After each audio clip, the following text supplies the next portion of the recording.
Hey guys, Uncle John here. Most of you probably don't know, but we've started a cleaning company. We're not getting rid of the soap company, mind you, but we have some time and we have some skills and figured there's a need, so let's go for it. So we've done it. Things are slow, normal, beginning of business kind of blues thing. No big deal. We'll ride it out. We're not dumping a ton of money into startup. That way we can stay kind of lean, keep our prices right, and move on. Anyway, that's not really the purpose of this video, but so I'm on a professional cleaners group on Facebook, and 99% of them are very professional. Whether they are more of a maid service where they do laundry, folding, bed making, things like that, or just a cleaning service, which is more like what we are. We come in, you make sure your crap's picked up, we clean, we vacuum, we dust, we wash, we wipe, sanitize, disinfect, blinds, cobwebs, you name it. There's deep cleanings, weekly cleanings, move out cleanings, move in. So all kinds of stuff. Anyway, more rabbit trails. So on this group, somebody posted about a brand new client who said she was going to be coming out of the hospital and would need somebody to clean her house weekly. So she showed up for her first appointment, spoke with the client for a minute, and the client apologized right up front and said, the bathroom is a mess. And unfortunately, it's something that I couldn't help, and it's going to be an ongoing issue. So this lady went into the bathroom, and mind you, this is for regular cleaning service, went into the bathroom, having already given a price for general cleaning, and discovered that the woman had lost control of her bowels all throughout the bathroom. And it's not just the floor and the toilet that are wrecked, but it was the walls, the trim, the baseboard at the base of the wall around the toilet, things like that. And she said it's not something she thinks she can deal with on a regular basis. A one-time thing, she could stomach through it, but it's not something that she could deal with all the time. She wanted to know how she could approach the client without making the client feel bad about herself. I get it. Your situation is your situation. There's nothing you can do to help it.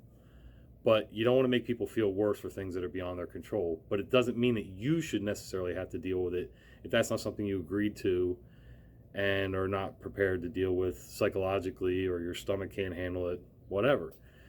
It's amazing how many people on this thread bashed, not some of them bashed, some of them were just being smartasses, but well, what's the difference? You're there to clean, or you need to be kind and charitable, not just make money.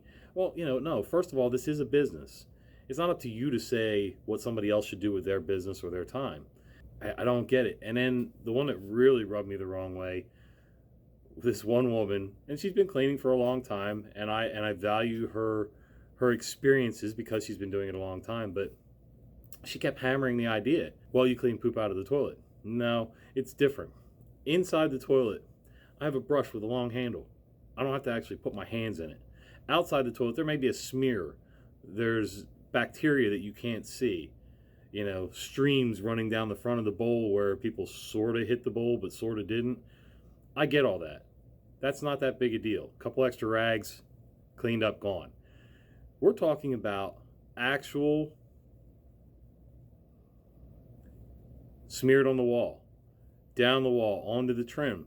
Most baseboard has creases where there's different profile edges on the trim. So that bulk fecal matter is now in those cracks and crevices and things like that. That is a completely different story. And this lady totally disagrees with that. I'm not sure how you can't see the difference between the two. There's fecal matter all over the whole bathroom. I get it, it's airborne. But there's a big difference in my book between the microscopic things, organisms, and, dust. Dust. Dust is, most of the dust that you see in your house is sloughed off dead skin cells from the surface of your arm. It doesn't mean that somebody skinned themselves and you're picking up big hunks of skin like a snake just shed itself in your living room. There's a difference there too. It's two different things. I don't understand how people can't get that through their head. So we're going to do a little experiment. And then I want you guys to tell me what you think and how you would handle that. I'm not saying being mean to the lady at all, the client, the homeowner. Her situation is her situation. And poor thing, God love her, she needs help, but maybe this lady isn't the one to help her. And she's trying not to be mean about it, but that's not something she's prepared to do. And it was never discussed in that manner.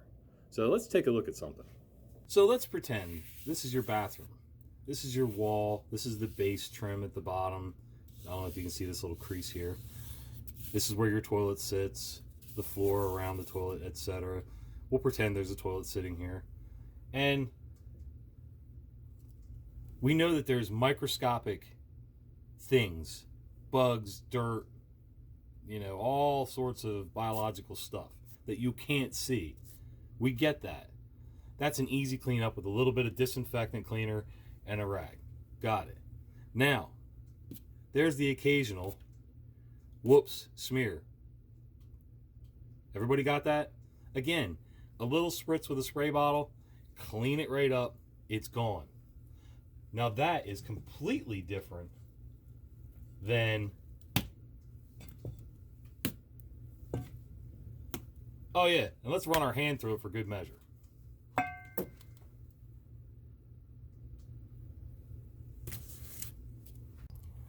Any questions? All right, guys. Let me know in the comments down below. How would you handle that? 1. 2, do you agree or disagree that there's a big difference between those two scenarios? Normal daily use, wear and tear, the unseen, the slightly seen things, as opposed to the globs and smears and stuff like that.